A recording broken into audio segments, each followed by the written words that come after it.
चलो देर से ही सही, किंतु तुम्हें अपनी भूल का आभास तो हुआ। अब तो मेरे मार्ग से हट जाओ। मुझे क्षमा कर दीजिए, किंतु मैं अभी भी आपको भीतर जाने नहीं दे सकता।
परशुराम जी,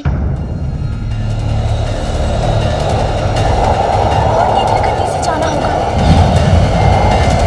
खंडित नहीं होने दूंगा। इस अनर्थ को होने से रोकना होगा मुझे।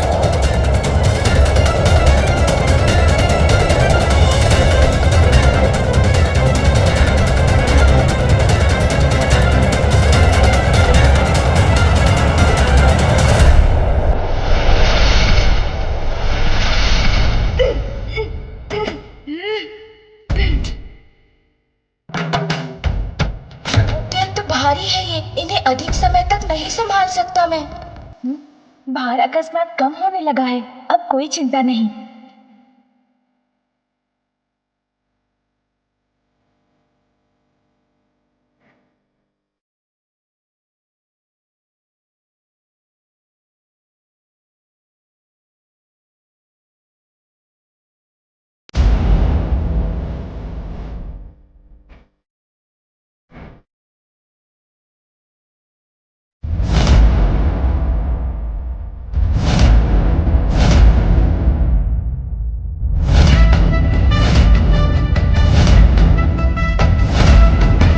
रोष तो तुम पे था, तुम पर ये उचित नहीं हुआ। रोष से तो सदा दोषी उत्पन्न होता है प्रभु। आइए इन्हें पुनः इनके स्थान पर स्थापित कर दें।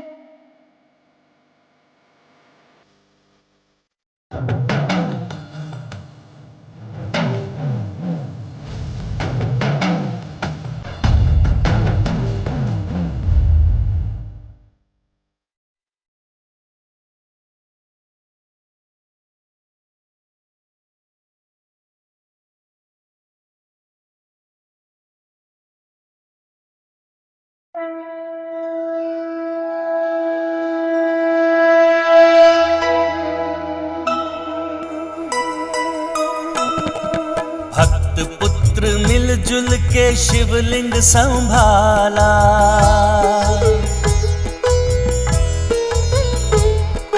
कितना मनोहर है दृश्य ये निराला।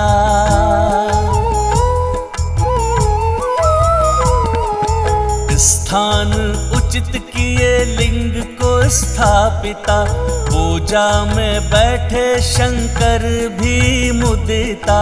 नंदी व तोतला गण भावुक हो आए, नारद सहित देव सारे ही हर्षाए। जय गणेश जय गणेश जय गणेश देवा, माता जाति पार्वती पिता महादेवा। जय गणेश जय गणेश जय गणेश देवा, माता जाति पार्वती पिता महादेवा।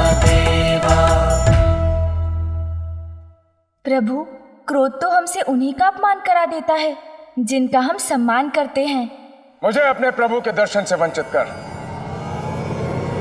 तुम हो मेरे क्रोध का कारण, तुम, और अब तुम ही मेरे क्रोध को दूर करने का कारण बनोगे।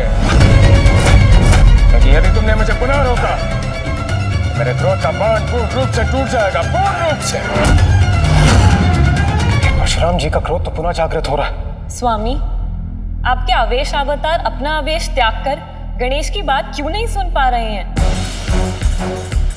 एक ओर अटूट भक्ति है तो दूसरी ओर कर्तव्य निष्ठा। दोनों का ही पीछे हटना कठिन है, इसलिए कदाचित इन दोनों के मध्य होने वाले युद्ध को कोई नहीं रोक पाएगा। प्रभु, मैं अपने कर्तव्य से नहीं हट सकता, इसीलिए यदि आप मुझे अपनी शक्ति से हटा सकते हैं तो हटा दीजिए, किंतु मैं स्वेच्छा से इस द्वार से कदापि नहीं हटूंगा। मैं अपने गुरु, अपने इष्ट पुत्र को हानि पहुंचाने की कल्पना भी नहीं कर सकता, किंतु हमारे विवाद को सुलझाने का मात्र यही एक विकल्प है। On the earth! On the earth! On the earth!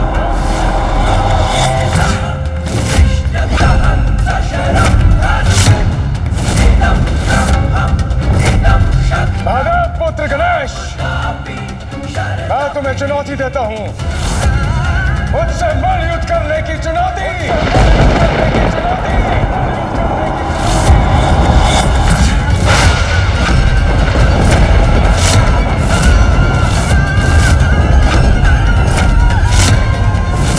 मलयुद्ध?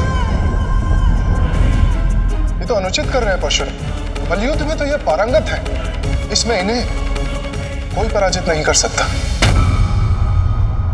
क्या तुम्हें ये चुनौती स्वीकार है?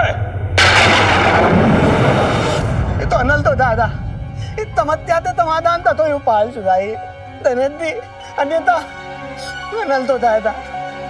मल्लिक के प्रस्ताव तो त्रिताल बत्ती दिए, अत्रिताल दल दी दिए।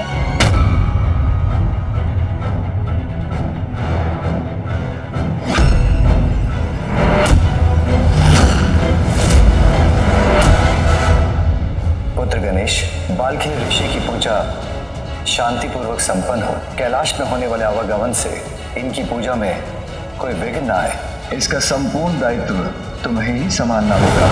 मुझे आपकी चुनौती स्वीकार है।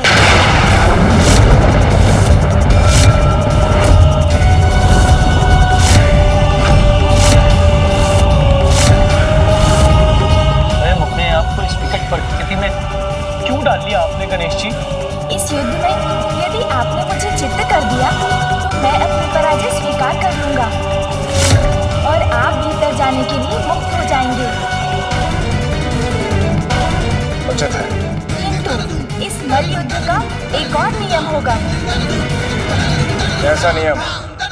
यदि ये युद्ध कैलाश में हुआ तो मेरे माता पिता की पूजा में व्यवधान उत्पन्न होगा और वो मैं नहीं चाहता। ठीक है, ये द्वंद्व युद्ध कैलाश के बाहर होगा।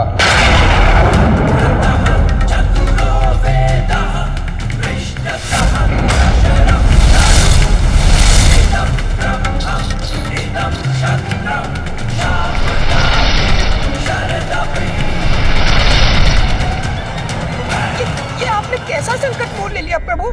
आप उनका वेग तो देखिए, हम उनका सामना कैसे करेंगे? चिंता मत कीजिए मूषक जी, बल नहीं चतुराई, शक्ति नहीं बुद्धि युद्ध में यही विजय दिलाती है। अच्छा, मैं आपके वेग से वहां नहीं आ सकता प्रभु, इसीलिए आपको थोड़ी प्रतीक्षा करनी होगी। मुझे गणेश जी को रोकना होगा, अन्यथा अनर्थ हो जाएगा। गणेश जी! चलिए मूषक जी। जी प्रभु।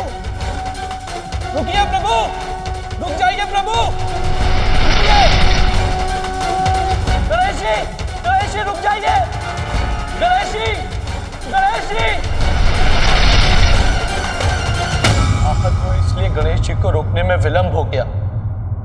अब तो यही प्रार्थना है माता, महादेव आपकी पूजा शीघ्र संपन्न हो, और आप दोनों स्वयं आकर इस युद्ध को रोकें।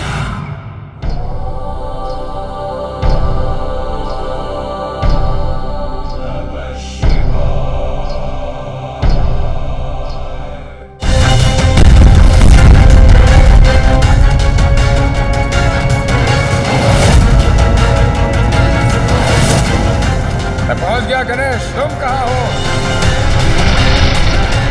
मूषक जी, तनिक शीघ्र चलिए। हाँ वे पुत्र गणेश, यहाँ पहुंचने में इतना समय क्यों लग गया?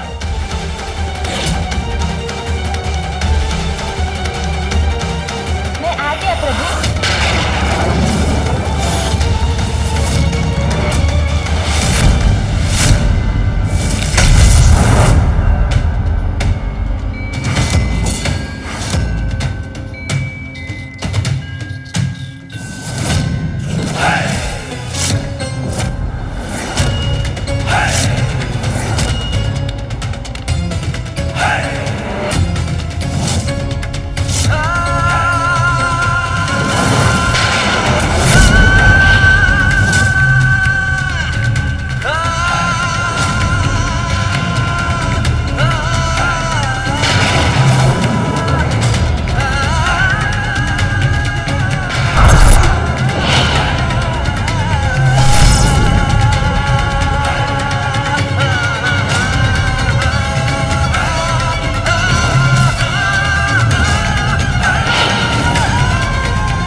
परशुराम जी से ये विद्या सीखते हुए मुझे उनका सामना करना पड़ेगा।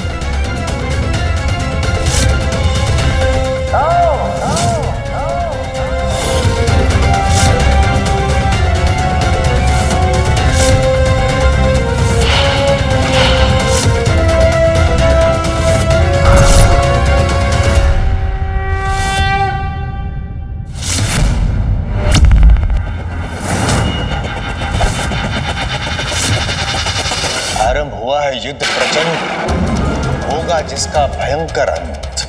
जिसकी भी हो जाए, जो भी हो पराजित, किंतु अनर्थकारी होगा यह युद्ध, परिणाम जिसका होगा मात्रा हित। नियति गणेश के समक्ष ऐसी स्थितियां क्यों उत्पन्न कर रही है कि उसे माता पिता की आज्ञा का पालन करने के लिए बार बार अपनों से ही युद्ध करना पड़ रहा है।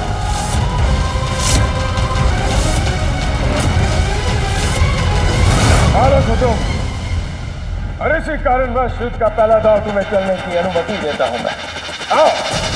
प्रभु, मेरे पिता की परम भक्त हैं आप, प्रबल प्रतापी हैं, महाज्ञानी हैं। किंतु प्रभु, जो अपनी इच्छाओं के वश में रहते हैं वो अपने क्रोध को वश में नहीं कर पाते। अपना क्रोध शांत कर इस अनावश्यक युद्ध को अभी भी टाल सकते हैं आप। स्मरण रहे, तुम्हें चित करने के पश्चात तो मुझे मेरे प्रभु के दर्शन से रोकोगे नहीं। अग्रतः चतुरो वेदः पृष्ठतः सशरं धनु इदं ब्रह्मम्। प्रतीत होता है, अर्थात अब वो आक्रमण करने को तत्पर हैं।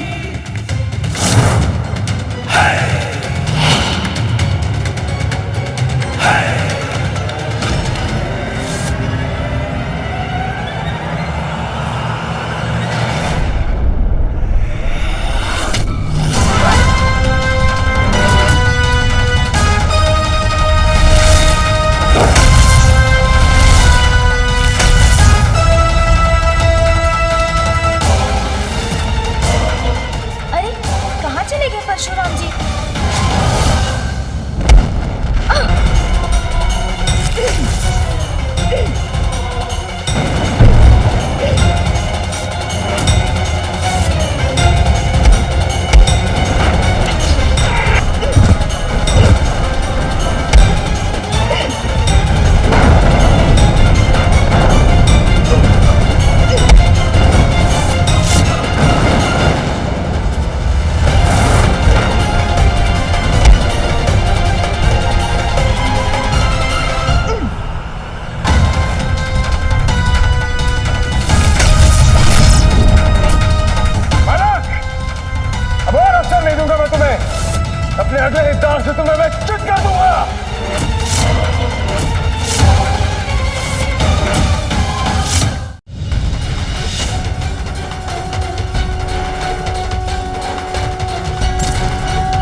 उचित है मुझसे भयभीत होकर तुम्हारा पीछे हटना सर्वथा उचित है।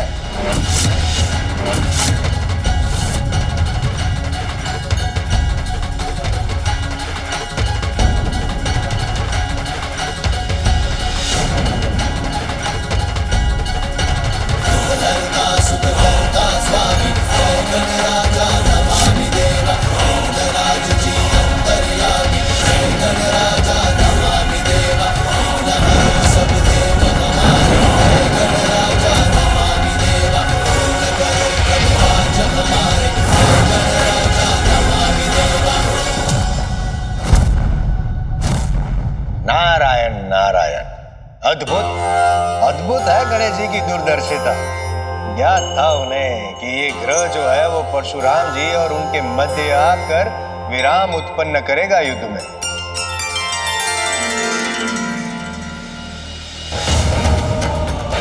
गणेश,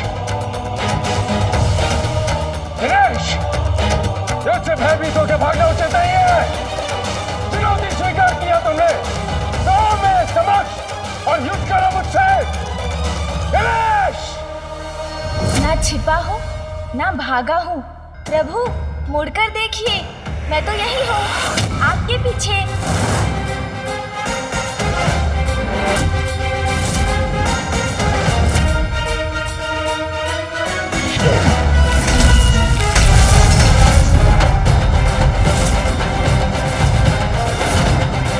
स्मरण है ना आपको प्रभु?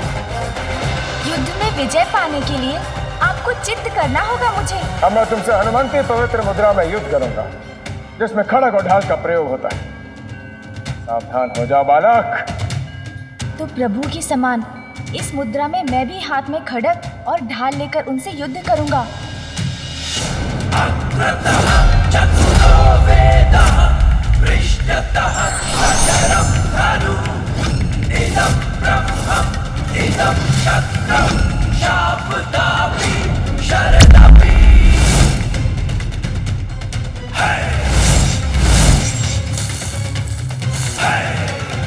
अस्त्र भले ही हाथों में हो, कदमों की भूमिका भी कम प्रतीत नहीं हो रही।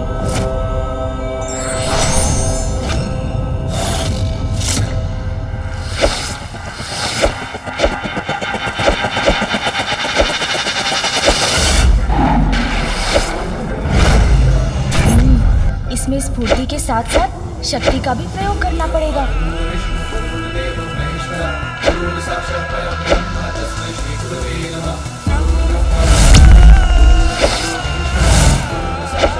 हर क्षण में इतने वार किए जाते हैं कि प्रतियोगी को संभलने का अवसर ही ना प्राप्त हो।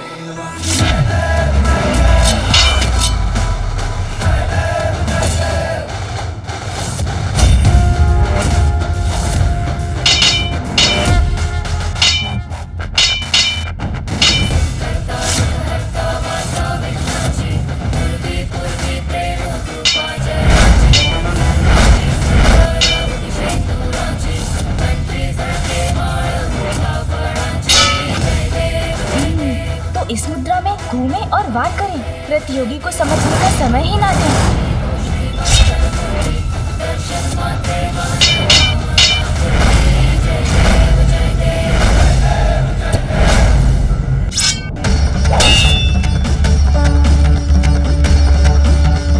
बस बहुत हुआ बालक, अब मैं तुम्हारा खड़ग और ढाल व्यर्थ कर दूंगा। निश्चित रूप से परशुराम जी कोई ऐसा दाव चलने वाले हैं जो मुझे अचंभित कर देगा।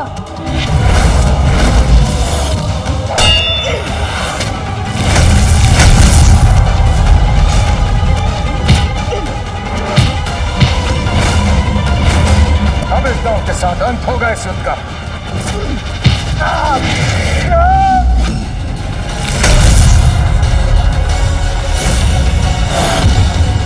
कैसी रही परशुराम जी? तुम्हारा साहस सराहनीय है, किंतु युद्ध में मेरे कौशल का सामना करने के लिए पर्याप्त नहीं। अवश्य ही तुम्हें पराजित करने के साथ साथ चित्त भी करूंगा। अब ये क्या करने वाले हैं?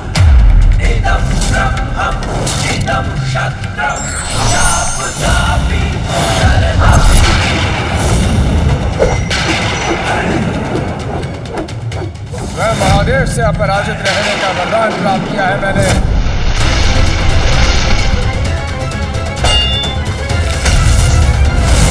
तुम्हें मेरा आशीर्वाद है वत्स। इस विद्या में तुम अजय रहोगे, कोई तुम्हें पराजित नहीं कर पाएगा। यदि मैंने परशुराम जी को पराजित कर दिया तो वो पिताश्री द्वारा उन्हें दिए गए आशीर्वाद का अपमान होगा और ये मैं कदापि नहीं होने दे सकता। किंतु मुझे किसी भी अवस्था में पिताश्री के आदेश का पालन तो करना ही होगा।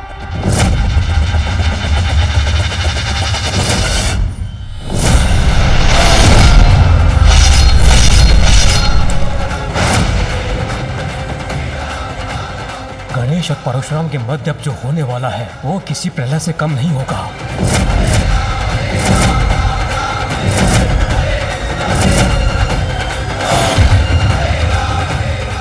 युद्ध हो या प्रतियोगिता, जो भी युक्ति एवं बुद्धि के साथ भाग लेता है वही विरोधी को कठिन चुनौती देता है।